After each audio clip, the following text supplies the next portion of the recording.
Exercise behavior and adherence. As a society, we are not exercising regularly. This lack of physical activity could be due to many reasons. Despite the physiological and psychological benefits associated with exercise, only a small percentage of children and adults participate in exercise programs regularly.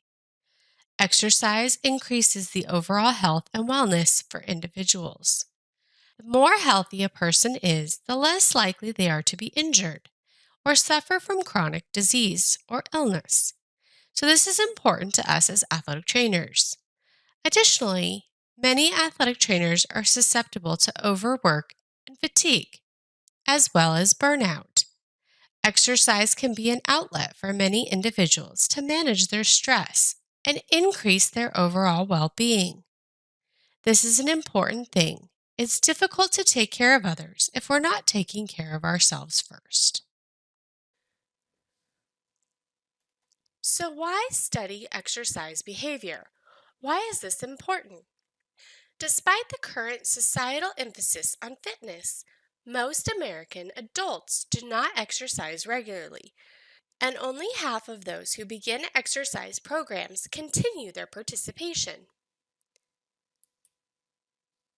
Some of the top reasons people exercise include weight control, reduced risk of cardiovascular disease, reduction of stress and depression, enjoyment, enhancement of self-esteem, socialization, and other areas such as cosmetic or competition reasons. Some of the top reasons people do not exercise include a lack of time. This is the top reason why people report not exercising. 69% of non-attending exercisers report a lack of time as the reason. Also, a lack of energy. Approximately 59% of non-exercisers report that this is a significant barrier for them. And a lack of motivation. For many individuals, it's very easy to put other things before you and your personal health. Here are the top 10 common barriers to exercise. Once people start exercising, it can be difficult to maintain an exercise program. Many people find it easier to start an exercise program than to stick with it. About 50% of participants drop out of exercise programs within the first 6 months. This graph illustrates the steep decrease in exercise participation within the first 6 months. The number then levels off until approximately 18 months later. There are some reasons why people have an issue with exercise adherence, even though it is both physiologically and psychologically beneficial. These include the following. Exercise prescriptions, or EPs, often ignore readiness. The protocols and prescriptions are often based solely on fitness data, rather than an individual, which ignores people's physiological and psychological readiness to exercise. Exercise prescriptions are often too restrictive and do not enhance motivation for regular exercise. Exercise prescriptions are too challenging sometimes for participants. It is not uncommon to find exercise prescriptions that are based on the principles of intensity, duration, and frequency that may be above a participant's current level. Traditional exercise prescriptions do not promote self-responsibility or empower people to make long-term changes to their behaviors. There's a problem of exercise adherence. First, the transition from a sedentary state to exercise adoption. We don't really understand why there's such a big variation in why people are successful and unsuccessful in exercise adoption. It is important to stress self-efficacy. Those with high self-efficacy experience lower perceptions of effort during exercise, and they also report positive affect with vigorous exercise.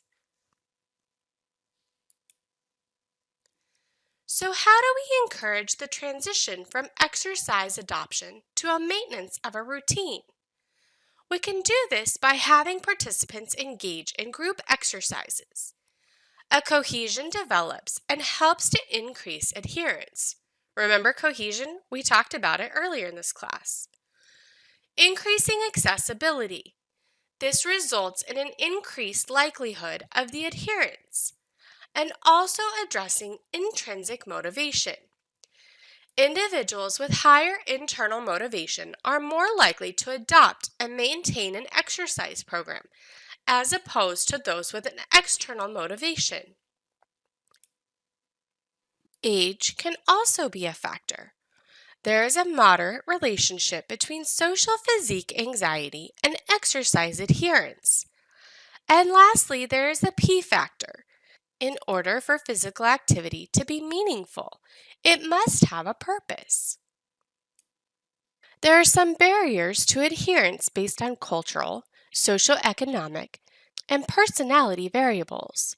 For example, demographic variables can affect exercise adherence. Research has demonstrated that blue-collar workers typically have lower exercise adherence rate than do white-collar workers. However, increased choices can increase their adherence rates for exercise. Cognitive and personality variables. Of all the variables tested, self-efficacy and self-motivation have been found to be the most consistent predictors of physical activity and adherence. Behaviors. Early environment in sport and physical activity should be encouraged because a positive relationship exists between childhood exercise and adult physical activity patterns. Environmental factors. Factors include the social environment, family, and our peers, the physical environment, such as the weather, time pressures, and distance from facilities, and the characteristics of the physical activity, such as the intensity and duration of the exercise bout, affect adherence. Social environment, spousal support, or family support is critical to enhancing adherence rates for people in exercise programs. Spouses should be involved in orientation sessions or in parallel exercise programs. The same could be said with family and friends. The physical environment. Although lack of time has been cited as a major reason for physical inactivity, home exercise equipment has not solved the inactivity problem. So why do some people who start an exercise program fail to stick with it, whereas others continue to make it part of their lifestyle? Here are some theories that may help to explain the answer to this question. The health benefit model. This model suggests that the likelihood of an individual engaging in preventative health behaviors depends on the person's perception of the severity of the health risks and the costs and risks of not taking action. It also depends on the individual's perception of the costs and risks of taking the action. This is a very enduring and successful model. However, it is focused on disease more so than exercise, so it doesn't well predict exercise behavior in the long run. Another theory is the theory of planned behavior that was established in 1986. This theory suggests that the intention to perform a behavior is fundamental to exercise and best predicts exercise behavior. This model places a strong emphasis on the social attitudes towards exercise. The theory also notes that others' expectations of you may influence exercise behavior.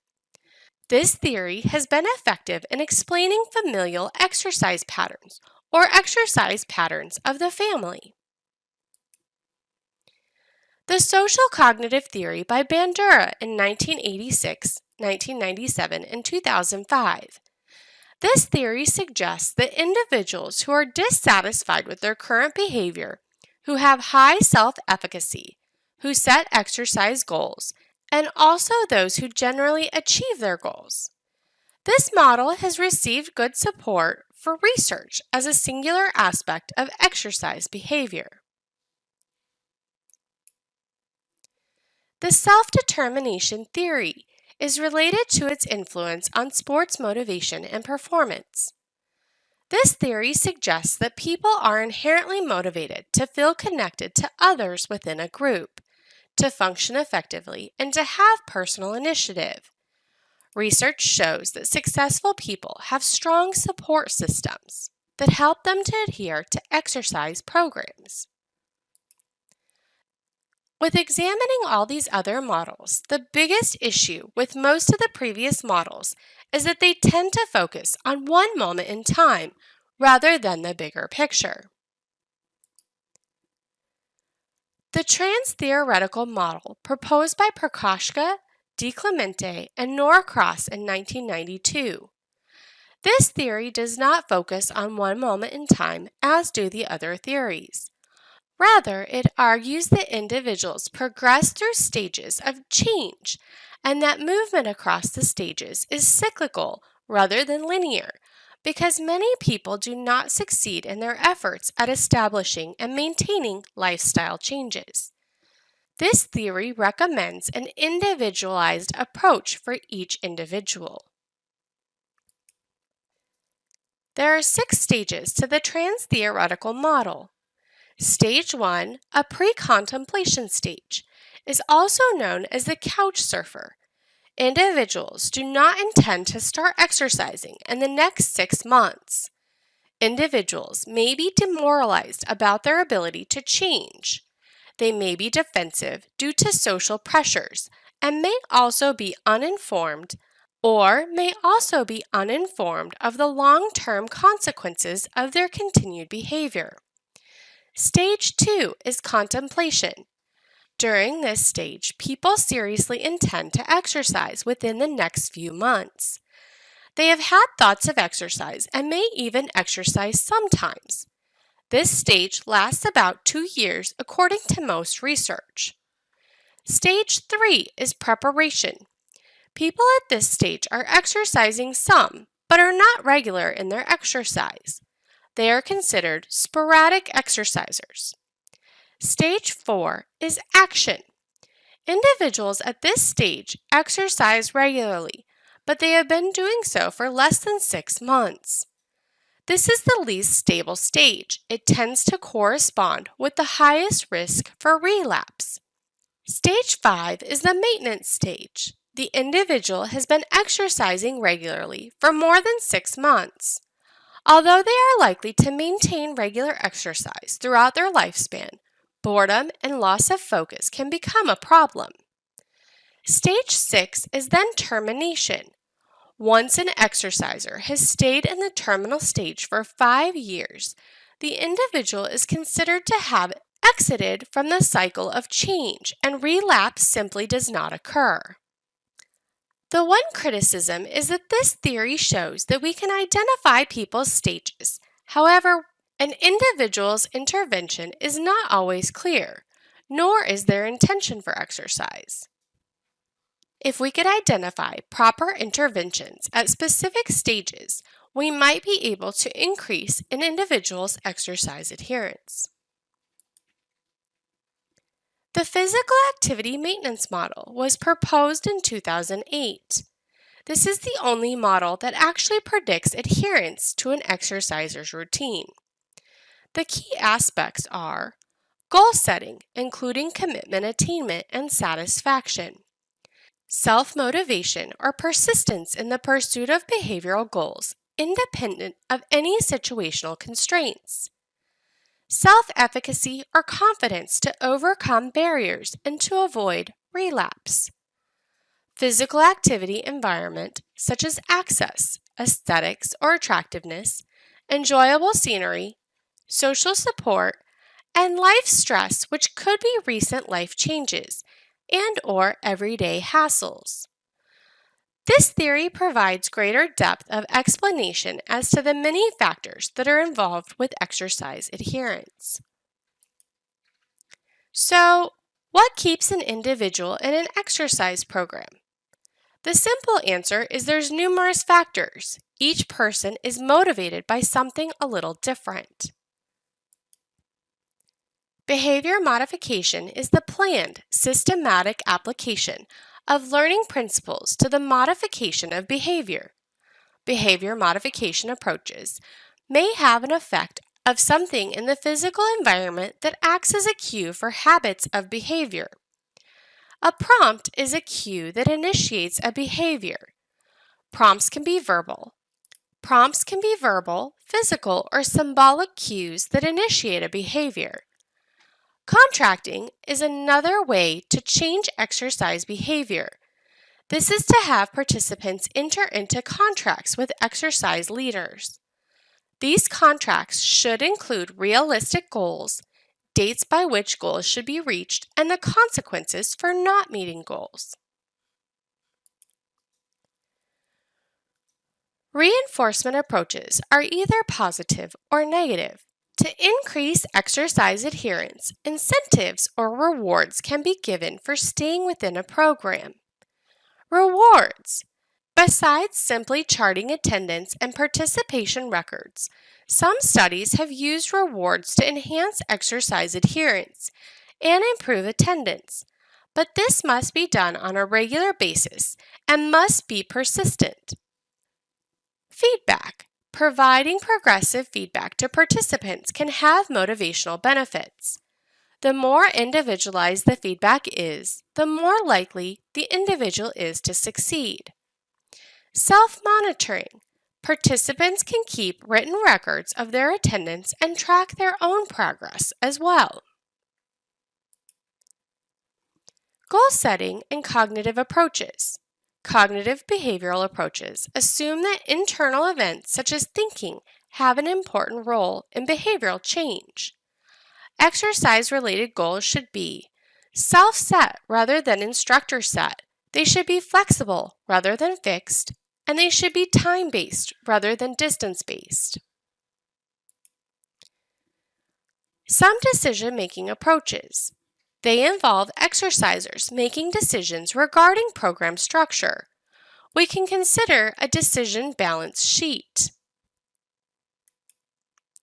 Whether to start an exercise program can often be an extremely difficult decision.